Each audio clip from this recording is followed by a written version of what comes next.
What do you want from me?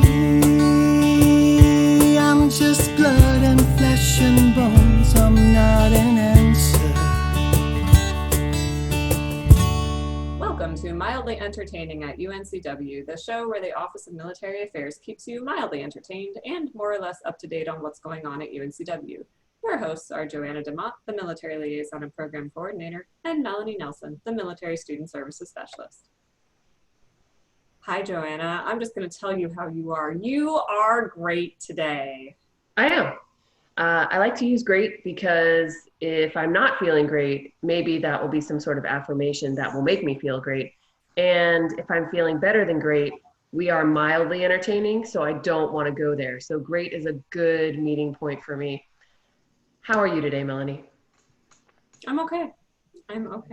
I'm happy that you're great. You always sort of bring it up a notch that way, right? So whenever I'm like, I'm meh, you're like, I'm great. And we're like, okay, well, that's what we got here. We got meh and great, and somewhere in the middle of that, hopefully, is where our guest will be. So I imagine you're also very excited to introduce our guest today. I always am excited to introduce our guest. You are correct, Melanie. And we have Carrie West today, a transition programs coordinator here at UNCW. How are you today, Carrie? I think I am somewhere in the middle. It's a good day, can't complain. I mean, we could, but what's the point? What's the point? I see, our listeners can't see, but you are not in the office right now. How has your work situation changed from early March? Yeah, I forget even, I think I lost count of what week we're on working from home, 12, 13, I just don't even remember now. So I'm working in my apartment here with my 2 dogs, who hopefully will sleep through this entire interview. We'll see. That's okay. We enjoy coworker participation. It's totally fine. We both have animals and children, which are sometimes act like animals. So we understand if they do wake up, it's totally fine. Our listeners don't mind. Melanie has some very interesting questions for you, and I'm just gonna do another awkward transition and send it right back to Melanie. Great, here I am. So what I love about this setup so far, Carrie, is that you've got these 2 dogs and you say you hope they're sleeping, and it's sort of like you have a couple of babies in the house and you're hoping against hope that they will stay quiet the whole time. And we know that's not gonna happen. So it's fine when they wake up and start barking. It's garbage day around here. I don't know, the truck might come by and it'll be fine. We have 3.5 listeners these days, so they'll just be entertained. That's the idea. All right. Your first very serious question that inquiring minds want to know is, what are you snacking on these days? You used to be in a kind of a hub of snackage there on campus, and now you're at home in your apartment. What do you have available for snacking? Have your snacking habits changed since you've started teleworking? Is it good? Is it bad? Is it kind of ugly? What do we got? Yes, I knew to prepare for at least this one question. So I would say probably snacking has increased as the weeks have gone on. I think it's just easier access, but I do always have food in my office, like for programs and stuff like that. It's really tempting to eat it, but here I just can walk to my fridge and get whatever I want. So, but when I do that, I go and get some strawberries. Then the dogs follow me, and they think that they should also get a snack every single time I get up, and so I have to have blueberries ready for them at the same time that I get a snack. So. But I would say I try to keep it balanced, eat some strawberries, eat some Cheez-Its, all about balance, right? Yes, a little sweet, little salty, little fresh whole foods, little packaged foods. I like that. I also like how this theme of your dogs are your children is just continuing, because it sounds basically like we could have interchanged that with, I have a toddler who every time I go, or in this case, it's my preschooler, every time we get berries in our produce box once a week, and I have to eat them like out of the box as they're like, we're unloading it, or else they're all gone and I don't get any because my kid is a berry fiend. So it's like, I get the strawberries and here's a blueberry for you. I like that strategy. I may adopt that one in my own household. Okay, well, thank you for preparing so thoroughly for the interview. We're just gonna keep going with, I'm not quick enough on the draw to design a whole bunch of new questions off the top of my head that would throw you off your game. And I'm not really interested in doing that anyway. The next question is this: what or whom do you not miss right now while teleworking? That's a good question.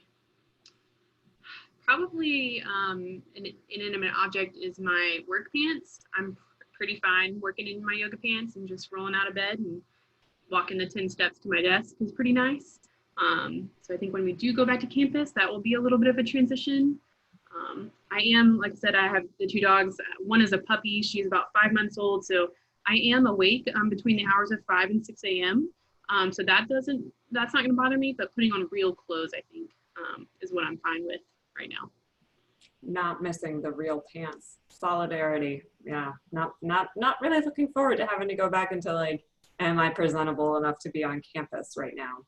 Mm-hmm. Although luckily that we at least will be moving back in the middle of the summer as we move into Veterans Hall, hopefully. And the summer wardrobe is slightly more relaxed. So that helps, like it'll ease the transition, but at some point it's just gonna be like, pants again. Very diplomatic handling of the question. I like how you just took it right to the inanimate route. We're fans of that. So what are your pet peeves on Zoom? Oh, that's a good one. I would say, I think most people I'm on Zoom calls with have learned how to mute their mics, but I think some people are still not aware when their mic is muted, and so then they think they muted it, but then they're talking or there's some background noise and you clearly know they're not paying attention in a meeting maybe. But then, I don't know. I think I'm aware of the mute button because I have to go back and forth muting as my dogs play with each other and they're barking at squirrels outside, or really there's a theme here of my dogs directly impact my day, but I would say just not being aware of the mute button. Not being aware in general. I will say earlier today I was participating in a training session that it has the word vocal in it, as in we are expecting people to participate with their voices, and quite a few people like came into the training and just stayed on mute and videoed out the entire time and didn't contribute anything to the chat and weren't participating at all. And I was like, why are you here? Why? You're not participating. Like, what did you want to hear me talk? Because I can keep talking, but like we were supposed to have a conversation and it was just a little disappointing. So that's becoming a new layer of pet peeve. Like, don't show up to the Zoom meeting if you're not willing to be present in the Zoom meeting. Mm-hmm. Presence, people, it's what we can give each other these days. All right, that was the public service announcement. If you had to telework for the rest of your career, what would be the most important things for you to keep in mind? I'm an introvert, just being completely honest, so I'm pretty okay working from home most of the time. I do miss like the student interaction of them coming in and out of our office and talking to them. So I think if I were to work from home, trying to be intentional of having that face-to-face contact with people, because like you just talked about, like a Zoom interaction is just not the same. And also I've read a lot of things about like just the exhaustion of trying to like be present in a Zoom call is hard sometimes, especially for me, like as an introvert, trying to be present, trying to read people's, body language and facial expressions and all of that stuff. That's just a little easier when you're face to face with someone. Good call. I too am an introvert, but again, I think it's like, I get to choose basically when I'm on Zoom and when I'm not. I don't have to have back-to-back Zoom meetings all day, so I can see why it does get exhausting. But also it's like, if you're there and if everybody commits to being present, then we can get through it all so much easier. Because again, you can't gauge somebody's interactions if they are hiding and lurking in your Zoom call that they were supposed to be participating in. Okay, this turned into another public service announcement. Apparently I'm more frustrated about this than I realized, so thank you for validating all of that. All right, so I do want to say you work in the Office of Transitions. And so that means for the uninitiated that you work on a team that facilitates orientation and its many permutations and commencement, right? And so those are your two kind of key moments here. Mm-hmm. Okay, so we know that yes, commencement is going to be online, or it has been shifted and rescheduled and all these things. But more to the point, orientation has changed a lot recently.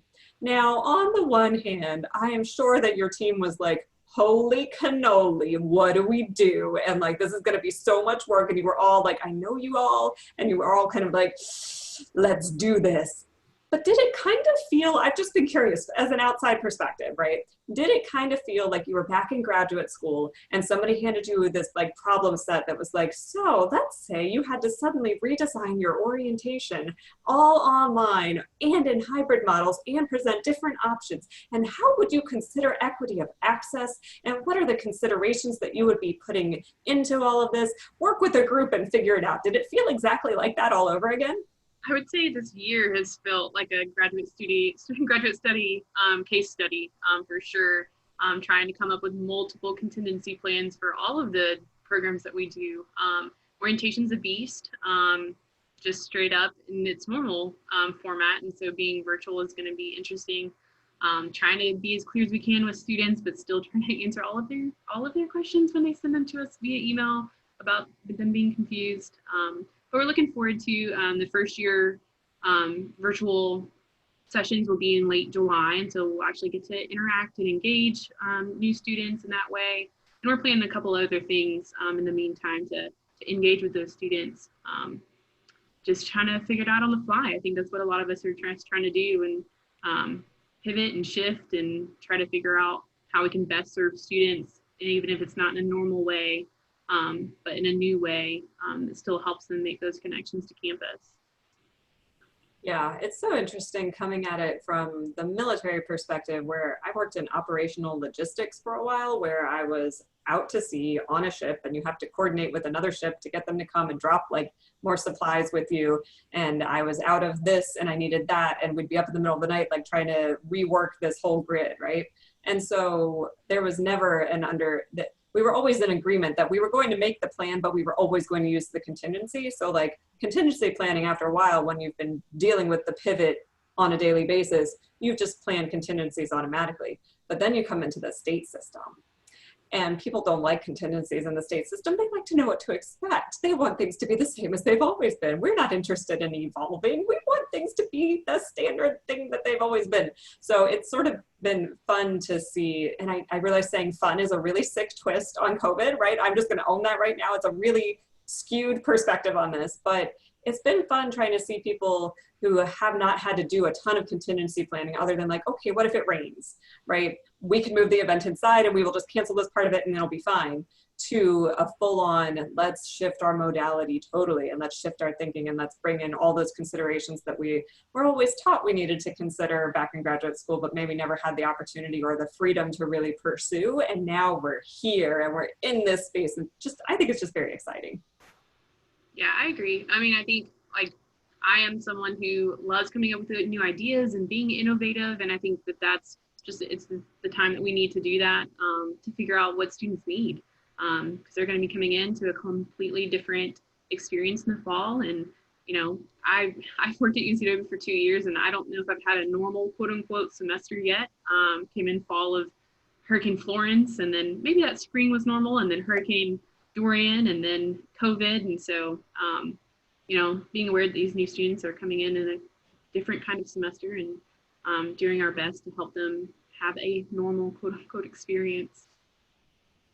I will add that one of my favorite referrals that I get to make is when one of my incoming military students reaches out to me and says, I don't understand something about orientation. I say, oh, go talk to the transitions people, and I can just like send them your way. I'm like, they're the experts on their programs. Please go talk to them. And I know that you're probably the one picking up those emails, and I'm like, yes, talk to Carrie, because she knows way more about it than I do. Yes, we're happy to answer their questions. All 120 a day. All 120 of the exact same question from 119 people, because one of them asked you twice. It's a thing. All right, well, we do thank you for being responsive in email, especially during these trying times. And I'm gonna hand you back over to Joanna now. Wow, 120 questions a day. That's something special. And not only from students, but your parents and caregivers, everyone who cares about these students and wants to make sure they have the best experience possible in these times. That's thank you for that. That's huge. Yeah, 120 is just on a Monday. Just on a Monday. Okay. Normal days are not that high, but like there could be 100 over the weekend. I definitely would need to be doing some morning meditation on Monday then. That's for sure, to get you centered and ready to go. Luckily we have that at UNCW, one of the many perks. And I would definitely need that for sure. You have so many other responsibilities besides, transfer programs, orientation, graduation, Teal Bridge, which, the peer mentoring program for transfer students. What do you think I was on a call yesterday with the Student Veterans Organization, and they were talking about how it's super necessary to have that type of program, because you can try to find the information by going to different departments. Uh-oh, But having somebody who's been in the same boat is valuable. you're back. Oh, Would you mind just repeating that question? Because you sort of had a freeze bobble there, at least on my end. okay, absolutely. What do you think is one of the misconceptions students, faculty, and or staff have about the Teal Bridge program? That's a good question. I think sometimes students see it and see a peer mentor and they think that they're good. They don't need a mentor. I think because that sounds very formal, but really it's just a connection to a person who's been there and done that, like you said. And so it's an immediate person that you can text and ask a question to, or, maybe one of your first friends on campus that meet up and have lunch with you on a Tuesday. Hopefully they can do that in the fall. And so I think mentor is very formal. And so some people think they're coming in, they know everything, and they don't sign up for it. And then later, when they're applying to be a mentor, sometimes later they're saying, I wish I had done this, and I missed out on this opportunity. So I want to be a mentor to give this experience to someone else because I didn't have it. Or students for their career path too. If you're comfortable asking for a peer mentor at school, then you would be more comfortable than asking for that mentor at work or in a company that you are interested in pursuing. I do see that my internet connection is unstable, so I'm going to ask Melanie to give me like a little thumbs down if I stop here. I'm not sure why, but gotta love Zoom, gotta love this environment. But I'm really grateful for that program and the ability to recommend it to our transfer students. You work with our first generation college students, our transfer students, this population that when you look at student veterans across the nation, most of them are first generation college students. And so what I would like to know is, what is one piece of advice or a couple pieces of advice that you give to those first generation college students that helps them succeed? Yeah, I think I do, under normal circumstances for orientation, I do a presentation on being a supporter of a first generation college student. So I'm really talking to their family members.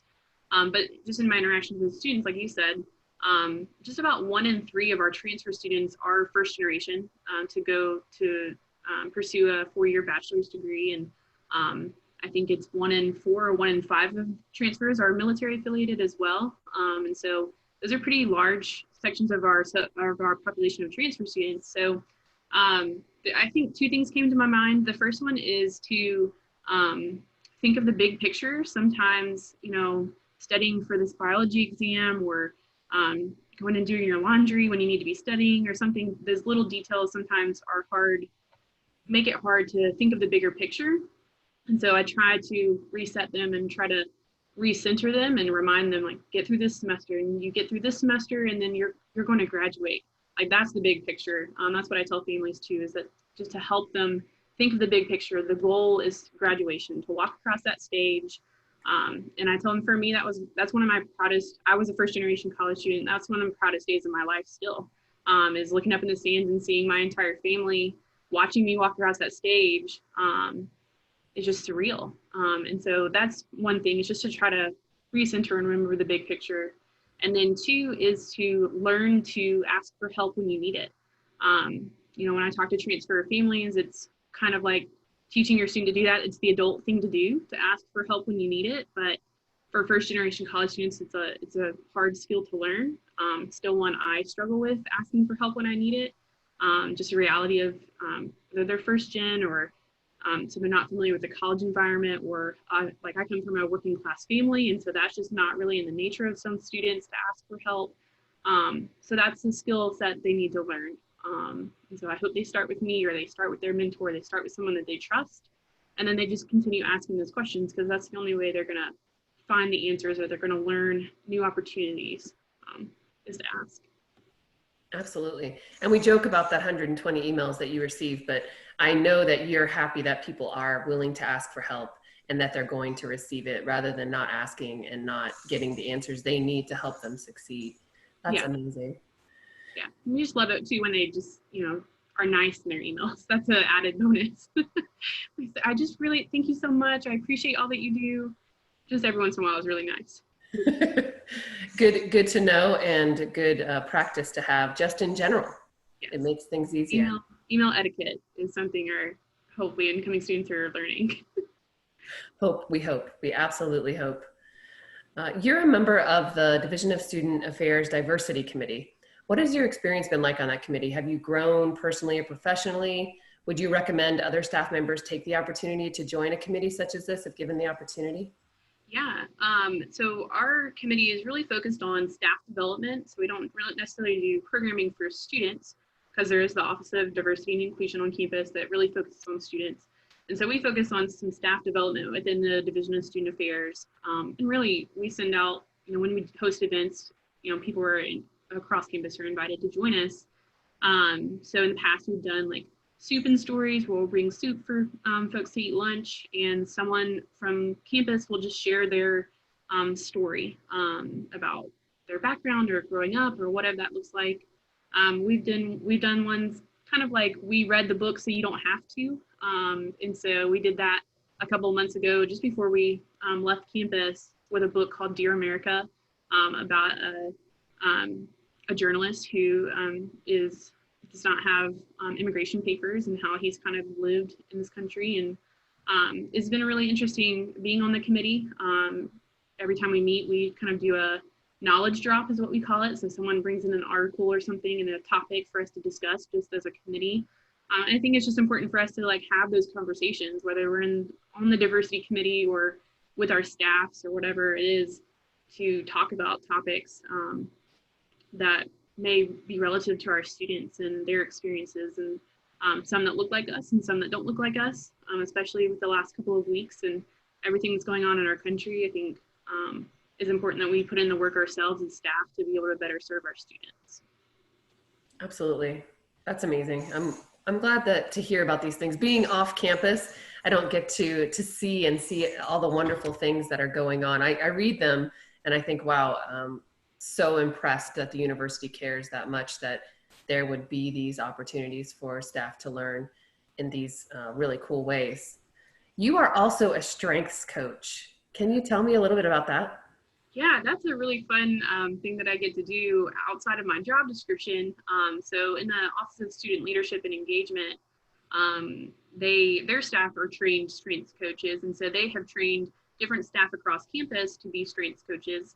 Which really means that we've done several hours of training of digging into our own strengths or Clifton strengths, our top 5 themes, if you're familiar with those. We've done hours of training, really digging into that, and then done training to facilitate presentations or groups to dig into their strengths and what that means for them as an individual, or if it's a team or a group or something like that, how they can use their strengths as a team. I love it. I think it's a wonderful opportunity to learn more about yourself, but also your coworkers and how best to work with one another.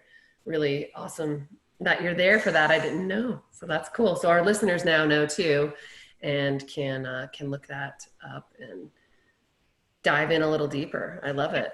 Yeah, it's normally like a $15 or $20 code to take it, but the Office of Student Leadership hosts different workshops typically through the fall, through the semesters really. And so you can actually sign up for those and get the code for free to take the test, and then you go to the workshop to talk more about it. So it's kind of a cool opportunity for students that they don't have to pay for it. Absolutely. So cool. So I always offer an opportunity at the end. Is there anything you'd like to plug, anything coming up that we should know about? That's a good question. Like I mentioned, this summer we're working on some ways to engage new students. So if y'all interact with any new students, which I'm sure that you do, we're working on transition talks, which is kind of going to be like a webinar series talking about the transition to college and kind of us interviewing some current student leaders about their experiences. And then the second one is we're planning more informal meetups for first-year students and for transfer students. So for the transfer ones, we're doing each week a different subpopulation. So we're doing 1 week for non-traditional students, 1 week for community college transfers, another one for first-generation students, and then the last one is actually going to be military affiliated. So we're inviting those students who, if they fit into that population or they're just interested, they can come in and join that meetup, and it's just gonna be a Zoom call and just hopefully meet some other students. I know Melanie will be putting that information out there for our students for sure. That sounds really cool. And I'm loving what I've seen. While it was initially awkward to kind of connect with people on this platform, how it's become a little easier. And I think barring those people who don't enjoy sharing their video or talking, it's been really successful. And I know even through this podcast or just being in training classes, I've been able to get to know some more people. So it'll be fun for, I think, the students to meet on Zoom, which is, I think, a lot easier to just join in than it is to go to a place. So maybe there'll be even more interaction. And then when they go to campus and they meet some of those people in person, it will be really, really cool. I love it. Thank you so much, Carrie. You're doing so much for our transfer students, and I know they all appreciate it. Thanks, yeah. Thanks for having me on. I really appreciate the work that y'all do. Like I said, we share students back and forth, and just trying to do the best we can across campus to help them, like I said, get to the big goal, the big end picture to graduation. So thanks, y'all. All right, well, thank you so much for joining us today. And this has been an episode of Mildly Entertaining at UNCW, and we will see you on the internet. Thank you for listening to Mildly Entertaining. Our intro music comes from the band Blue Turnip and their song, What Do You Want From Me? You can find their EP, Songs from the Root Cellar, on Bandcamp, iTunes, Amazon, and Spotify. For more information, you can go to blueturnipmusic.com.